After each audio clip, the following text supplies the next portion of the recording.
देव्युवाच स्वल्पैरहोभिर्नृपते स्वं राज्यं प्राप्स्यते भवान् हत्वा रिपूरस्खलितं तव तत्र भविष्यति मृतश्च भूयः सम्प्राप्य जन्मदेवाद्विवस्वतः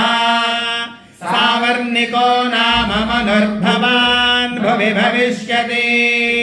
वैश्यवर्यत्वया यश्च वरोऽस्मत्तोऽभिवाञ्छितः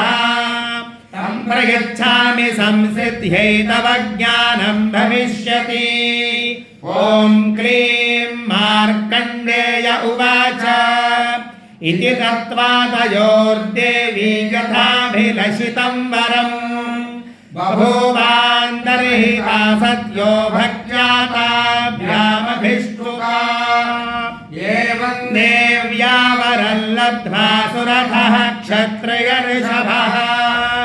सूर्याजन्म समासाद्य सावर्णिर्भविता मनुः एवं देव्या वरं लब्ध्वा सुरथः क्षत्रियऋषभः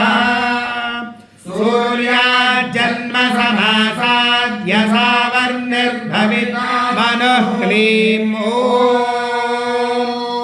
मार्कण्डेय पुराणे सावर्णिके मन्वन्तरे त्रयमाहात्म्ये त्रयोदशः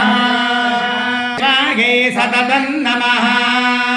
नमः प्रकृत्यै भद्रायै निरताः प्रणतास्मतां साङ्गायै सपरिवारायै सवाहनायै सायुधायै सशक्तिकायै कल्याणहेतवे